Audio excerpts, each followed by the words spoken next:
Glory be to the name of the Lord.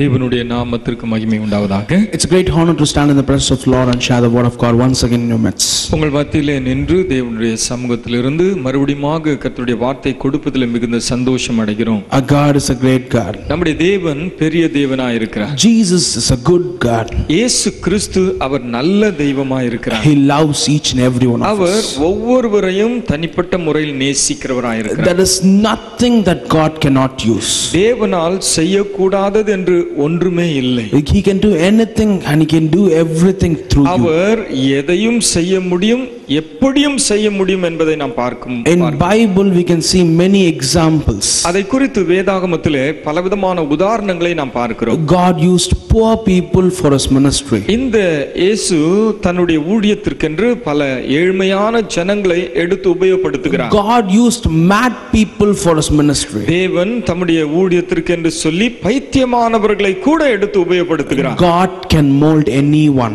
இந்த தேவன் எப்பேற்பட்ட மனிதனாய் இருந்தாலும் தமது வழிக்கு அவர்களை ஒருங்கிணைக்க முடியும். If you are in God's hands, God can raise anyone. தேவனுடைய கரங்களில் நீங்கள் இருப்பீர்களே ஆனால் உங்கள் தலையை அவர் உயர்த்த முடியும். You may have authority and you may not have authority. God can use you. ஒருவேளை நீங்கள் அதிகாரம் படைத்தவர்களாய் இருக்கலாம் அல்லது அடிமையாக கூட இருக்கலாம், அது ஒரு பொருட்டல்ல. God has selected you for a different purpose. தேவன் உங்களை குறித்து ஒரு சரியான நோக்கத்திற்காக தெரிந்திருக்கிறார். Believe in the Lord. எனவே அவரில் நாம் விசுவாசம் கொள்ள வேண்டும். We are going to see some examples from the Bible today. பாருங்க, வேதாகமத்திலிருந்து சில உதாரணங்களை நான் முன்வைக்க விரும்புகிறேன். In 2 Kings, 2 ராஜாக்கள் 2nd chapter, 2ஆம் அதிகாரம் 1st to 6th verse says, 1லிருந்து 6ஆம் வசனம் இவ்விதமாய் சொல்லுகிறது. கர்த்தர் எலியாவை சுழல் காற்றிலே பரலோகத்திற்கு எடுத்துக்கொள்ள போகிற போது எலியா எலிசாவோட கூட கில்காலில் இருந்து புறப்பட்டு போனான். எலியா எலிசாவை நோக்கி, நீ இங்கே இரு, கர்த்தர் என்னை பெத்தேல் மட்டும் போக அனுப்புகிறார் என்றான். அதற்கு எலிசா, நான் உம்மை விடுகிறதில்லை என்று கர்த்தரின் ஜீவனையும் உம்முடைய ஜீவனையும் கொண்டு சொல்லுகிறேன் என்றான். அப்படியே இருவரும் பெத்தேலுக்கு போனார்கள். அப்பொழுது பெத்தேலில் இருந்த தீர்க்கதரிசிகளின் புத்திரர் எலிசாவினிடத்தில் வந்து, இன்றைக்கு கர்த்தர் உனக்கு தலைமையாயிருக்கிற உன் எஜமானை உன்னை விட்டு எடுத்துக்கொள்வார் என்பது உனக்கு தெரியுமா என்றார்கள்.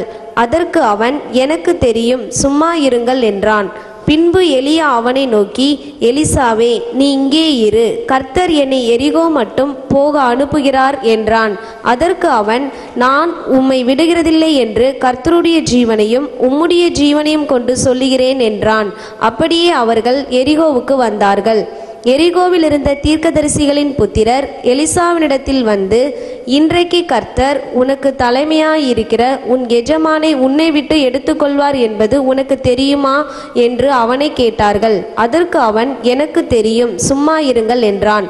பின்பு எலியா அவனை நோக்கி, நீ இங்கே இரு, கர்த்தர் என்னை யோர்தானுக்கு அனுப்புகிறார் என்றான். அதற்கு அவன், நான் உம்மை விடுகிறதில்லை என்று கர்த்தருடைய ஜீவனையும் உம்முடைய ஜீவனையும் கொண்டு சொல்லுகிறேன் என்றான். அப்படியே இருவரும் போனார்கள். Glory be to the Lord. தேவனுடைய நாமத்திற்கு மகிமை உண்டாவதாக. We see about a man called Elisa over here. இங்கே எலிசா என்று சொல்லக்கூடிய மனிதனை குறித்து பார்க்கிறோம். What happened in his life? அவனுடைய வாழ்க்கையில் நடந்த சம்பவம் என்ன? In 1 Kings 19th chapter, 1 ராஜாக்கள் 19வது அதிகாரத்திலே 19th verse says, 19வது வசனம் இவ்விதமாய் சொல்லுகிறது. he was plowing with 12 yokes of oxen in front of him. இந்த எலிசா என்பவன் 12 மாடுகள் பூட்டிய ஏரை அவன் ஓட்டிக் கொண்டிருக்கிறான் என்று சொல்லப்படுகிறது. And now Elijah comes and gives him a call. இப்பொழுது எலியா என்பவர் வந்து எலிசாவுக்கு ஒரு அழைப்பு விடுக்கிறார். And now what happens? என்ன நடக்கிறதுங்க? This Elisa, இந்த எலிசா என்று சொல்லக்கூடியவர், who was a rich man, ஒரு பணக்கார குடும்பத்தை சார்ந்தவர். in that age the wealth was calculated according to the oxen and the land that they had. முன்னொரு காலத்திலே செல்வ செல்வந்தர் என்று எப்படி கணிக்கப்படும் என்றால், அவர்கள் எத்தனை ஏர் கொண்ட நிலத்தை வைத்திருக்கிறார்கள், மாடுகள் வைத்திருக்கிறார்கள் என்பதை வைத்து அங்கே கணக்கிடப்படுகிறது. So this man was a rich man. எனவே இவனுடைய கணக்கின்படி இவன் மிகவும் ஐஸ்வர்யம் படைத்தவனாயிருந்தான். This man was useful to his family. அவன் பாருங்க இவ்விதமாக தன் குடும்பத்திற்கு ஒரு ஆசீர்வாதத்தின் அனுகிரகமாயிருந்தான். This man was useful to his society. அவன் வாழ்ந்த தம்முடைய சமுதாயத்திற்கு அவன் ஆசீர்வதிக்கப்பட்டவனாயிருந்தான். Now God gives him a call. இருப்பினும் கர்த்தர் இப்பொழுது அவனுக்கு ஒரு அழைப்பு விடுக்கிறார். When the call came, இந்த அழைப்பு வந்தபோது in 1 Kings 1 ராஜாக்கள் 19th chapter 19வது அதிகாரம் 20th and 21st verse says, பாருங்க 20 21 வசனம் சொல்வதை கவனிப்போம். அப்பொழுது அவன் மாடுகளை விட்டு எலியாவின் பிறகே ஓடி, நான் என் தகப்பனையும் என் தாயையும் முத்தம் செய்ய உத்தரவு கொடும், அதற்கு பின் உம்மை பின்தொடர்வேன் என்றான். அதற்கு அவன், போய் திரும்பி வா, நான் உனக்கு செய்ததை நினைத்துக்கொள் என்றான். அப்பொழுது அவன் இவனை விட்டு போய் ஓர் ஏர் மாடுகளை பிடித்து அடித்து ஏரின் மரமுட்டுகளால் அவைகளின் இறைச்சியை சமைத்து ஜனங்களுக்கு கொடுத்தான்.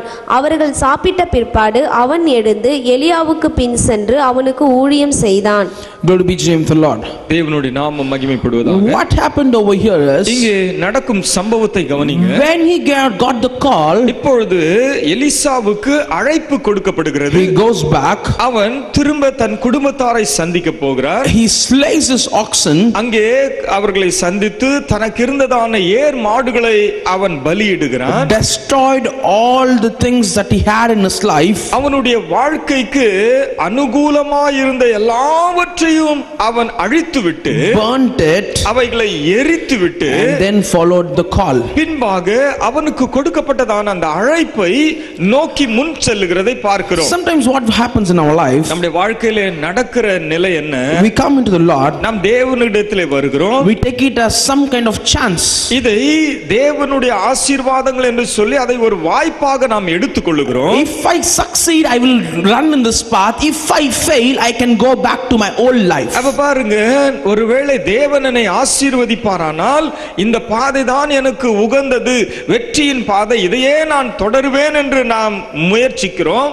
ஆனால் மாறாக தோல்வி நேரிடுமானால் பின்பாக நாம் எவையெல்லாம் விட்டு வந்தோமோ அந்த வேலைகளுக்கு கடந்து சென்று விடுகிறோம். I come into this call of the Lord. I may follow him if I am succeeded in this. நன்றாய் கவனிங்களே, தேவன் உங்களுக்கு அழைப்பு விடுகிறார். சரி, நான் இந்த அழைப்பை பின்தொடர்கிறேன். இந்த அழைப்பிலே எனக்கு வெற்றி இருக்குமானால் ஜீவ பரியந்தம் நான் அதை பின்தொடர்வேன் என்று உறுதி சொல்லுகிறோம். Like some kind of gambling, we do it. பாருங்க, இப்ப தேவனிடத்திலே அது ஒரு வகையான சூதாட்டம் போன்று மாறி விடுகிறது. If I succeed, I will follow. If I fail, I will go back. பாருங்க, இந்த அழைப்பிலே எனக்கு வெற்றி நிச்சயம் என்று சொன்னால் அதை நான் பின்தொடர்கிறேன். அப்படி இல்லாத பட்சத்தில் நான் விட்டு வந்த சில தொழிலுக்கு பின் சென்று விடுகிறேன். You need not turn back because God has given you a path of success in your life. நீங்கள் ஒரு நாளும் தோல்வி அடைந்து விடுவோமா என்று திரும்ப தேவையில்லை. காரணம், ஜெயம் கொடுக்கிற தேவன் உங்களோடு கூட இருக்கிறார். God says, I have selected the path for you. எனவே தேவன் சொல்லுகிறார், நீ பயப்பட வேண்டிய அவசியம் இல்லை, உனக்காக நான் ஒரு ஜீவ பாதையை தெரிந்தெடுத்திருக்கிறேன். It's a path of righteousness, it's a path of holiness. அந்த பாதை என்பது நீதியின் பாதை, அது பரிசுத்தத்தின் பாதை. It is a path of success. அது உன்னை ஜெய வீரனாய் நிறுத்தும் பாதை. You need not turn back and go back to what you have done in the old life. பாருங்க, பிந்தைய வாழ்க்கையிலே நாம் என்ன செய்து கொண்டிருந்தோமோ அதற்கே நாம் திரும்பி போக வேண்டிய அவசியம் இல்லை. This man destroyed all his hopes in the back and came into ministry, came into the path of the Lord. இந்த எலிசா என்பவன் அழைப்பு கிடைத்த உடனே தனக்கு ஏதுவாய் இருந்தவைகள் எல்லாவற்றையும் தீக்கிரை காக்கி அந்த அழைப்பை நோக்கி ஓடினதை நாம் பார்க்கிறோம். Don't hold something behind so that if I fail, I can come back. பாருங்க, ஏதோ தொழிலோ அல்லது வேற எந்த காரியத்தையோ நீங்கள் விட்டுவிட்டதை மறுபடியும் அதை பாதுகாத்து வைத்துக் கொண்டு தோல்வி அடைந்தால் இது நமக்கு உதவும் என்று நினைவு கொள்ளாதிருங்கள். What happened to Elisha? இந்த எலிசாவிற்கு என்ன ஆனது? God blessed him. கர்த்தர் அவனை ஆசீர்வதித்தார். God definitely blessed Elisha. ஆமென். இந்த எலிசாவை கர்த்தர் அபரிவிதமாய் ஆசீர்வதித்தார். And during his path of journey, அவர் தன்னுடைய பிரயாண பாதையிலே he was a rich man, as I said. அவன் முன்கூட்டியே மிக செல்வம் படைத்தவனாய் இருந்தான். But the ministry that was given to Elisha was washing hands. அப்ப பாருங்க, இப்பொழுதோ அவன் அழைப்பிற்கான ஊழியம் என்பது பிறருடைய கரங்களை கழுவுவதாய் இருந்தது. He did it truthfully. அதை சிறிய ஊழியமாக இருந்தாலும் அதை உண்மையோடு கூட அவன் நிறைவேற்றினான். Definitely God blessed him. கர்த்தர் அவனை அபரிவிதமாய் ஆசீர்வதித்தார். Anyone who humble in the presence of the Lord, definitely God will raise him அப்ப up. பாருங்க, தேவ சமூகத்திலே அந்த அழைப்பிற்கு தன்னை ஒப்பு கொடுக்கும் பொழுது கர்த்தர் உண்மையாக அவனை ஆசீர்வதிக்கிறதை God பார்க்கிறோம். said to you, follow me. இப்போ கர்த்தர் உங்களை பார்த்து கேட்கிறார், நீங்கள் என்னை பின்தொடர்கிறீர்களா? And are you following God, or are you having something hope behind? மெய்யாகவே இந்த அழைப்பை பெற்ற நீங்கள் தேவனை பின்தொடர்கிறீர்களா, அல்லது ஏதோ விட்டு வந்த காரியத்தை நினைத்து புலம்பிக் We கொண்டிருக்கிறீர்களா? are called for a greater purpose. உங்களை கர்த்தர் ஒரு மாபெரும் நோக்கத்திற்காக And அழைத்திருக்கிறார். after a while, what happens? அதற்கு பின்பாடு இந்த மனிதனுடைய வாழ்க்கையில் என்ன நடக்கிறது? Elijah is going to be taken. பாருங்க, எலியா என்பவர் இப்பொழுது எடுத்துக்கொள்ளப்பட போகிறார். And now people around him come and says to Elisha, your master is going to be taken away. What you're going to do? எலிசாவை சுற்றிலும் இருந்ததான மக்கள் எல்லாம் அவனிடத்திலே வந்து, நீ பின்பற்றினாயே உன்னுடைய குருவானவர் எடுத்துக்கொள்ளப்பட போகிறாரே, இப்பொழுது நீ என்ன செய்ய போகிறாய் என்று முறுமுறுக்கிறார்கள். This man had a confidence. அப்ப பாருங்க, இருப்பினும் இந்த எலிசாவிற்கு நம்பிக்கை இருந்தது. I know everything, you keep quiet. எனக்கு எல்லாமே தெரியும்பா, முறுமுறுக்காதீங்க, நீங்க அமைதியா இருங்க என்று சொல்லுகிறார். Every time when people came and talked bad things to him, he said, it's okay, you keep quiet. இப்ப பாருங்களேன், இந்த ஜனங்கள் எப்பொழுதெல்லாம் எலிசாவை சந்திக்கிறார்களோ அப்பொழுதெல்லாம் வந்து இதே காரியத்தை சொல்லி சொல்லி அவனை புண்படுத்துகிறார்கள். உடனே அவர் சொல்றார், நீங்க அமைதியா இருங்க என்று சொல்லுகிறார். Sometimes people come to us and say, because of you coming into Jesus Christ, you are facing all these problems in your life. இப்ப பாருங்களேன், இதை நம்முடைய வாழ்க்கையில எப்படி ஒப்பிட முடியும்? நிறைய பேர் நம்ம கிட்ட வந்து சொல்லுவாங்க, நீ இந்த தெய்வத்தை விட்டு இயேசுவை பின்பற்றினாயே, அதனால் பாரு இவ்வளவு கஷ்டம். This is the reason for all the troubles that you're going to face in your life. This is the reason bigger troubles are going to come in your life. இப்ப பாருங்க, நீ இந்த இயேசு இயேசு என்று சொல்லி பின்பற்றி போனாயே, இப்பொழுது உனக்கு இருக்கிற பிரச்சனை எல்லாம் அதுதான் காரணம். இது மாத்திரமல்ல, இன்னும் நீ பெரிய பிரச்சனையை சந்திக்க போகிறாய் என்று சொல்லி நம்மிடத்திலே முறுமுறுப்பார்கள். As Elisa said, பாருங்க, இந்த எலிசா என்ன சொன்னார்? it's okay, I know everything. God has a plan in me. அப்பொழுது பாருங்க, அவர் சொல்லுகிற வார்த்தையை கவனிங்க, நீங்கள் அமைதியாயிருங்கள், எனக்கு தெரியும் இதை காட்டிலும் ஒரு பெரிய ஆசீர்வாதம் எனக்கு உண்டாயிருக்கும் என்று அவர் நம்பிக்கை God வெளிப்படுத்தினார். has a plan in your life. அப்படியானால் தேவன் உங்கள் வாழ்க்கையிலும் ஒரு பெரிய திட்டத்தை வைத்திருக்கிறார். There are 4 places that Elijah and Elisa stopped. இங்க பாருங்க, இந்த வேதாகமத்திலே 4 இடங்களிலே எலியாவும் எலிசாவும் நின்று பேசினார்கள் என்று சொல்லப்படுகிறது. The first place is Gilgal.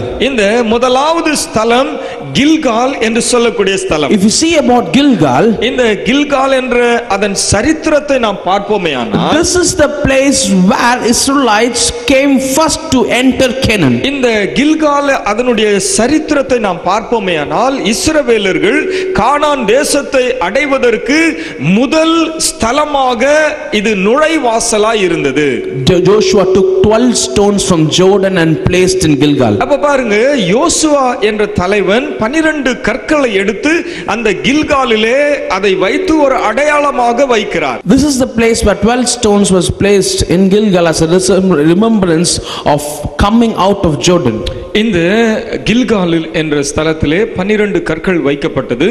இது யோர்தானை கடந்து கானானுக்குள் செல்கிறோம் என்ற ஒரு நினைவு கற்களாக அங்கே நாட்டப்பட்டது. It is mentioned in Joshua 4th chapter 20th verse. இதை குறித்து யோசுவா 4ஆம் அதிகாரம் 20வது வசனத்திலே நாம் வாசிக்கிறோம். அவர்கள் யோர்தானில் எடுத்துக்கொண்டு வந்த அந்த 12 கற்களையும் யோசுவா கில்காலிலே நாட்டி. Not only that, in Joshua 5th chapter 9th verse it says, அது மாத்திரமல்ல, யோசுவா 5ஆம் அதிகாரம் 9ஆம் வசனம் இவ்விதமாய் சொல்கிறது. கர்த்தர் யோசுவாவை நோக்கி, இன்று எகிப்தின் நிந்தையை உங்கள் மேல் இராதபடிக்கு புரட்டி போட்டேன் என்றார். அதனால் அந்த ஸ்தலம் இந்நாள் வரைக்கும் கில்கால் எண்ணப்படுகிறது. Gilgal means turnover. அப்போ கில்கால் என்பதின் சரித்திரம் என்ன? புரட்டி போடுதல். God turn over things in your life. நம்முடைய வாழ்க்கையிலும் கூட கர்த்தர் ஒரு நிலையிலே காரியங்களை புரட்டி அமைக்கிறவராய் இருக்கிறார். 40 years of wilderness in Israelites life. இஸ்ரவேலர்களுடைய வாழ்க்கையிலே 40 ஆண்டு காலம் வனாந்தர யாத்திரை. Many beautiful success, many failures. நல்ல அநேக அற்புதங்களை கண்டாலும் பலவிதமான தோல்விகளை அவர்கள் அணுகினார்கள். In our life too there are beautiful things that God has done and also some things we have failed in our life. நம்முடைய வாழ்க்கையிலும் கூட கர்த்தர் நம்மை அழைத்தது நிமித்தமாக அநேக அற்புதங்களை செய்திருக்கிறார். மாறாக நம்முடைய மீறுதலின் நிமித்தம் சில கெட்ட அனுபவங்களையும் நாம் பெற்றிருக்கிறோம். Till this moment God has led us.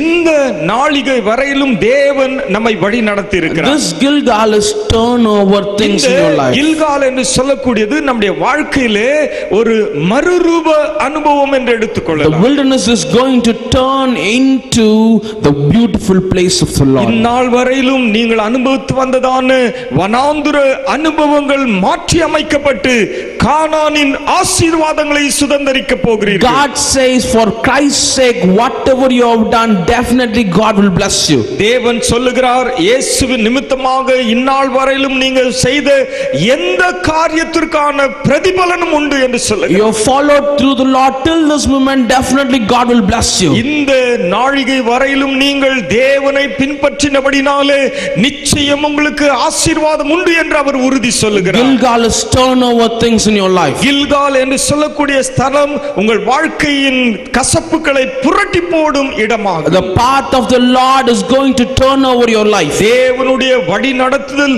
உங்களுடைய வாழ்க்கையை அப்படியே தலைகீழாய் மாற்றி அமைக்க போகிறது. Secondly, Elijah and Elisha stopped in Bethel. அவர்கள் இரண்டாவதாக எலியாவும் எலிசாவும் பெத்தேல் என்ற இடத்திலே நின்றார்கள். Bethel name was given by Jacob.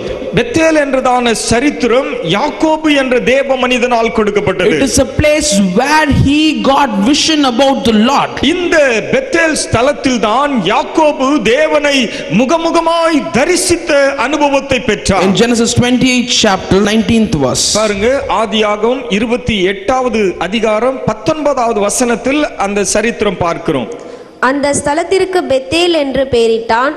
அதற்கு முன்னே அவ்வூருக்கு லூஸ் என்னும் பேர் இருந்தது. In 17th verse it says he was afraid and said how awesome is the place. 17ஆம் வசனத்திலே பார்க்கிறோம் யாக்கோபு பயந்து ஐயோ எவ்வளவு பெரிய ஸ்தலம் என்று அவன் வியக்கிறதை பார்க்கிறோம். This is the house of the Lord. இதுதான் தேவனுடைய வீடு என்று அவன் பெயர் சூட்டுகிறதை பார்க்கிறோம். Gate of heaven. பரலோகத்திற்கான திறவு வாசல் என்று சொல்லுகிறான். He named this place as house of the Lord, gate of heaven. இந்த யாக்கோபு இந்த ஸ்தலத்திற்கு தேவனுடைய வீடு என்றும் பரலோகத்திற்கு பிரவேசிக்கும் ஸ்தலம் என்றும் அவன் சொல்லுகிறதை பார்க்கிறோம். When you walk in the God's path, பாருங்க, நீங்கள் தேவனுடைய பாதையிலே நடக்கும் பொழுது you will have God's presence in your life. நீங்கள் தேவனுடைய பிரசன்னத்தை அனுபவிக்கிறவர்களாய் இருப்பீர்கள். You will have God's vision. தேவனை தரிசிக்கிறவர்களாய் இருப்பீர்கள். You will go through the gates of heaven. நீங்கள் பரலோகத்தின் ஆசீர்வாதங்களை எட்டி பிடிக்கும் அனுபவத்தை பெற்றவர்களாய் You இருப்பீர்கள். are not walking in vain. நீங்கள் ஏதோ வீணாக நான் தேவனை பின்பற்றுகிறோமோ என்று நினைக்க கூடாது. It's not needed that you must turn back in your life. உங்களுடைய வாழ்க்கையிலே நான் திரும்பி போக மாட்டேன் என்ற உறுதி. Definitely God has better things in your life. ஆமென். கண்டிப்பாக தேவன் உங்கள் வாழ்க்கைக்கு ஒரு சிறந்த திட்டத்தை வைத்திருக்கிறார். If you are in God's path, God is going to roll over things in your life. தேவனுடைய பாதையிலே நீங்கள் நடக்கிறவர்களாய் இருந்தால் கர்த்தர் உங்கள் வாழ்க்கையிலே பெரிய காரியம் செய்ய இருக்கிறார். He's going to roll over things in your life. உங்கள் வாழ்க்கையிலே எல்லாவற்றையும் தலைகீழாய் மாற்றி அமைக்க இருக்கிறார். And he is going to, his presence is going to be with you. இரண்டாவதாக அவருடைய சமூகம் உங்களுக்கு முன்பாக எப்பொழுதும் கடந்து செல்ல போகிறதா You இருக்கிறது. have the gates of heaven before you. உங்கள் முன்பாக பரலோக தரிசனங்களை பார்க்கும் திறவுகோல் உங்கள் கரங்களிலே அங்கே And கொடுக்கப்படுகிறது. next they stopped in Jericho. மூன்றாவதாக அவர்கள் எரிகோ என்ற ஸ்தலத்திலே நின்றார்கள். this place we all know that the wall of Jericho fell. இங்கே இந்த சரித்திரம் நம்ம எல்லாருக்குமே தெரியும். எரிகோவுடைய மதில்கள் எல்லாம் இடிந்து விழுந்தன. But there was one more beautiful thing that happened to this place. இந்த ஸ்தலத்தை குறித்ததான மிக நேர்த்தியான ஒரு காரியமும் நடந்தது. In Joshua 5th chapter 13th verse, யோசுவா 5ஆம் அதிகாரம் 13ஆம் வசனத்திலே நாம் பார்க்கிறோம். பின்னும் யோசுவா எரிகோவின் வெளியிலிருந்து தன் கண்களை ஏறெடுத்து பார்க்கும்போது இதோ ஒருவர் அவனுக்கு எதிரே நின்றார். உருவின பட்டயம் அவர் கையில் இருந்தது. யோசுவா அவரிடத்தில் போய், நீர் எங்களை சேர்ந்தவரோ எங்கள் சத்துருக்களை சேர்ந்தவரோ என்று கேட்டான். Here Joshua sees a man in Jericho. பாருங்க, யோசுவா ஒரு மனிதனை அங்கே சந்திக்கிறார். This man looked like a warrior and he goes to him and asks, do you belong to our side or do you belong to the enemy's side? அப்பொழுது அவன் பட்டயம் உருவினவனாய் நின்றபடினாலே இவன் போர் சேவகன் என்று அறிந்த யோசுவா, நீங்கள் எங்க பக்கத்தில் இருந்து யுத்தம் செய்ய இருக்கிறீர்களா அல்லது யார் பக்கம் என்று வினவுகிறார். That man answered, அப்பொழுது அந்த மனிதன் சொல்லுகிற செயல், no, but I am in commander of Lord of armies. அப்ப அவன் சொல்லுகிற அந்த வார்த்தையை பாருங்க, நான் தேவனாலே கட்டளை பெற்ற இந்த போர் சேவகர்களின் தலைவன் என்று அங்கே சொல்லுகிறான். We expect God to be on our side and fight for us. நம்ம இயல்பா சந்திக்கிறோம், கர்த்தர் என் பக்கத்தில் நின்று அவர் எனக்காக யுத்தம் செய்ய வேண்டும் என்று நாம் சிந்திக்கிறோம். God says, ஆனால் கர்த்தர் சொல்றார் பாருங்க, no, அது தேவையில்லை. He says he has come over to take over the situation of your life. அப்போ கர்த்தர் சொல்லுகிறார், என்னுடைய சமூகம் அங்கே இருப்பதினாலே உன் வாழ்க்கையின் சூழ்நிலைகள் எல்லாவற்றையும் நான் பார்த்துக் கொள்வேன் என்று சொல்லுகிறார். We ask to the Lord, be on my side and fight for me. பாருங்க, நாம தேவனிடத்தில் இவ்விதமாக விண்ணப்பம் பண்ணுகிறோம், ஆண்டவரே என் பக்கத்துல இருந்து நீங்க கொஞ்சம் எனக்காக யுத்தம் பண்ண கூடாதா? But God says, I have not come here to take sides, but I have come here to take over the situation of your life. அப்பொழுது கர்த்தர் சொல்லுகிறார், இல்ல இல்ல, இந்த சின்ன பிரச்சனைக்காக நான் வரவில்லை, உன் வாழ்க்கையின் எல்லாவற்றையும் மாற்றி போடுவதற்கு நான் உன் பக்கம் இருக்கிறேன் என்று கர்த்தர் சொல்லுகிறதை பார்க்கிறோம். He is a God of enemy too. இந்த தேவன் உன் விரோதிகளுக்கும் தேவனாகத்தான் இருக்கிறார். He is a God who created those enemies. இவ்விதமாக விரோதிகளையும் சிருஷ்டித்தவர் இந்த தேவன். He knows how to handle the situation before you. எனவே உனக்கு முன்பாக கடந்து செல்லுகிற அனுபவத்தை கர்த்தர் எப்படி அணுக வேண்டும் என்று அவர் அறிந்தவராயிருக்கிறார். We always think, God please be on our side and please fight for me. நாம எப்பவுமே யோசிக்கிறோம், ஆண்டவரே என் பட்சத்துல நின்னு எனக்காக நீங்க கொஞ்சம் யுத்தம் செய்ய கூடாதா? God says, don't worry, I am not come here to fight along with your side. I have come here to take over the situation of your life and give you victory. அப்போ தேவன் சொல்லுகிறார், நான் உன்னோடு கூட இருந்து உன் பிரச்சனைகளில் யுத்தம் செய்ய வரவில்லை, மாறாக அந்த சூழ்நிலைகள் யாவற்றையும் நான் கரங்களிலே எடுத்து செயல்படுவேன் என்று சொல்லுகிறார். Problems in your life, the situation in your life, God says, I am going to take over the situation of you. பாருங்க, உங்களுடைய வாழ்க்கையில் இருக்கிற பிரச்சனைகள், நீங்கள் கடந்து செல்லுகிற சூழல்கள் எல்லாவற்றையும் நான் என் கரங்களிலே எடுத்துக்கொள்வேன் என்று சொல்லுகிறார். He knows to handle the situation of your life. எனவே உங்கள் வாழ்க்கையின் பிரச்சனைகளை எப்படி தீர்ப்பது என்று இந்த தேவன் அறிந்தவராயிருக்கிறார். When you are in God's path, நீங்கள் தேவனுடைய பாதையில் இருக்கும் பொழுது God is going to roll over things of your life. முதலாவதாக உங்கள் வாழ்க்கையின் எல்லா காரியத்தையும் தலைகீழாய் புரட்டி போட விரும்புகிற தேவன். Secondly, இரண்டாவதாக His presence will be with you. The gates of heaven will be on your paths. அவரை குறித்ததான தரிசனமும் அவருடைய பரலோகத்தை தரிசிக்கும் ஆசீர்வாதமும் உங்களுக்கு உண்டாகிறது. And thirdly, மூன்றாவதாக நாம் பார்க்கிறோம், God says He is going to take over the situation of your life. கர்த்தர் சொல்லுகிறார், ஒரு பிரச்சனை மாத்திரமல்ல, உன் வாழ்க்கையின் எல்லா சூழல்களையும் என் கரங்களிலே நான் எடுத்து உன்னை ஆசீர்வதிக்க போகிறேன் என்று சொல்லுகிறார். And then Elijah and Elisha stopped at. இப்ப பாருங்க, மறுபடியும் எலியாவும் எலிசாவும் இன்னொரு ஸ்தலத்திலே வந்து நிற்கிறார்கள். They came to Jordan. இப்போ யோர்தான் என்ற நதிக்கரைக்கு வருகிறார்கள். This is the place that God made something beautiful. இங்கே கர்த்தர் மிக அழகான நேர்த்தியான ஒரு காரியத்தை அங்கே வெளிப்படுத்துகிறார். When they stepped onto the water stopped. அப்ப பாருங்க, இவர்கள் அந்த தண்ணீர் அண்டையிலே கால் எடுத்து வைத்த உடனே தண்ணீர் இரண்டு குவியலாக பிரிந்தது என்று பார்க்கிறோம். This experience is just as Red Sea experience. இது எந்த அனுபவத்தை காட்டுகிறது? செங்கடலில் ஊடே கடந்து வந்த இஸ்ரவேலர்களின் அனுபவத்தை காட்டுகிறது. In John 12 chapter, யோவான் 12ஆம் அதிகாரம் 24th and 25th verse says, 24 25 வசனங்கள் சொல்லுகிறது, மெய்யாகவே மெய்யாகவே நான் உங்களுக்கு சொல்லுகிறேன், கோதுமை மணியானது நிலத்தில் விழுந்து சாகாவிட்டால் தனித்திருக்கும், செத்ததே ஆகில் மிகுந்த பலனை கொடுக்கும். தன் ஜீவனை சிநேகிக்கிறவன் அதை இழந்து போவான். இந்த உலகத்தில் தன் ஜீவனை வெறுக்கிறவனோ அதை நித்திய ஜீவ காலமாய் காத்து கொள்ளுவான். When you are in God's path, நாம் தேவனுடைய பாதையில் இருக்கும் பொழுது God is going to roll over things. கர்த்தர் காரியங்களை புரட்டி போட விரும்புகிறார். You will have the presence of the Lord. நீங்கள் தேவனுடைய சமூகத்தை அடைவீர்கள். You will see the path of gates of heaven in your life.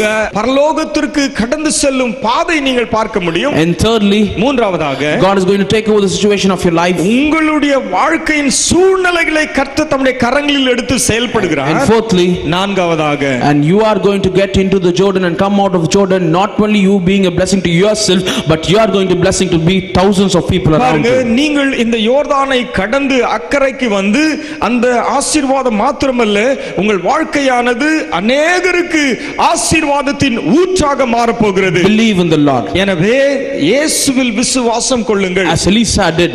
Elisha செய்தது போல, we not come here for a short term purpose. ஏதோ ஒரு குறுகிய காலத்திற்கு கர்த்தர் நம்மை அழைக்கவில்லை. We are not come here to turn back and go to our old plowing fields. பாருங்க, நாம் விட்டு வந்ததான காரியங்களுக்கு மறுபடியுமாய் போய் விட வேண்டும் என்று கர்த்தர் உங்களை அழைக்கவில்லை. God has a plan in your life. கர்த்தர் உங்களை குறித்ததான பெரிய திட்டத்தை வைத்திருக்கிறார். You are called to walk forward. நீங்கள் முன்னோக்கி ஜெய வீரராய் கடந்து செல்ல அழைக்கப்பட்டீர்கள். He is going to change all the ups and downs in your life into success. உங்களுடைய வாழ்க்கையின் எல்லா குறைவு நிறைவுகளையும் கர்த்தர் ஆசீர்வாதமாய் மாற்ற நிற்கிறார். God is going to give his presence to you. ஆமென். தேவன் தம்முடைய சமூகத்தையே உங்களுக்கு முன்பாக வைக்க விரும்புகிறார். God is going to take over the situation of your life. உங்களுடைய வாழ்க்கையின் எல்லா சூழ்நிலைகளையும் அவர் கரங்களிலே எடுக்க போகிறார். And not only that, you are going to be blessing to thousands of people. அது மாத்திரமல்ல, நீங்கள் உங்களுக்கு ஆசீர்வாதத்தை அடைந்தவர்களாய் இல்லாது பல ஆயிரங்களுக்கு ஆசீர்வாதமாய் இருக்க போகிறீர்கள். As Elisa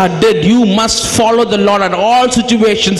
Definitely that is a bigger blessing for you. Elisha செய்தது போல நீங்கள் எல்லா சூழ்நிலைகளையும் கர்த்தரையே நம்பி பின்பற்றுவீர்களே, ஆனால் எந்த சூழ்நிலையிலும் கர்த்தர் உங்களை ஆசீர்வதிக்க அவர் ஆயத்தமாக இருக்கிறார். Let's all close our eyes and pray. கண்களை மூடி நாம் ஜெபிக்கலாமா?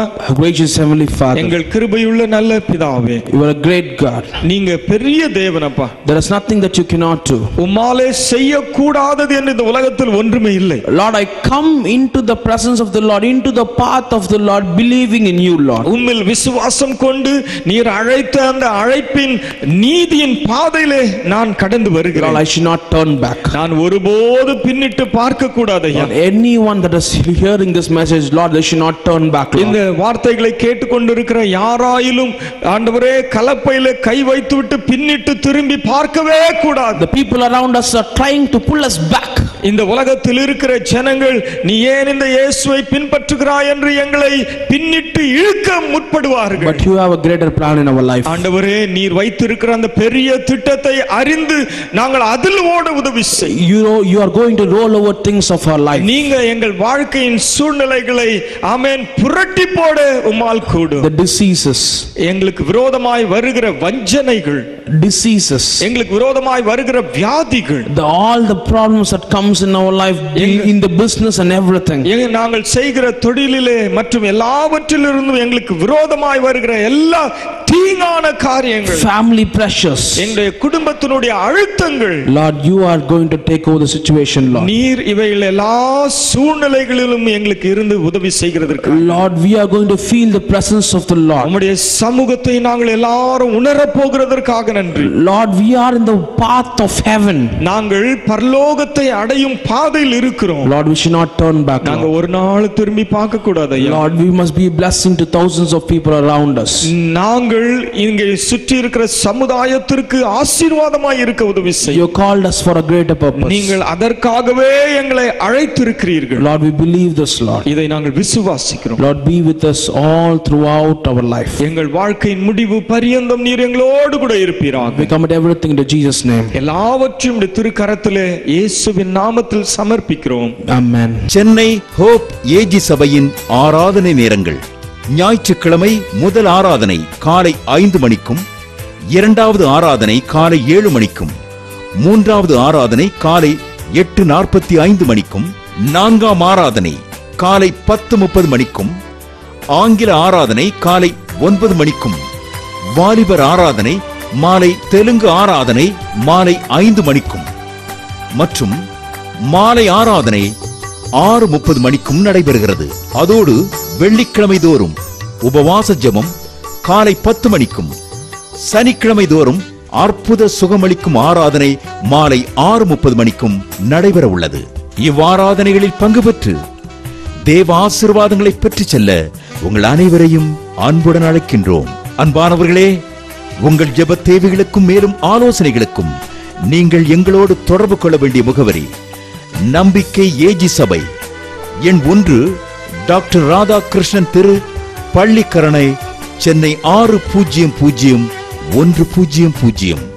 மேலும் விவரங்களுக்கு தொடர்பு கொள்ள வேண்டிய செல்போன் எண்கள் 9841390048, 9551181198, 9962532019 மற்றும் 9841298009.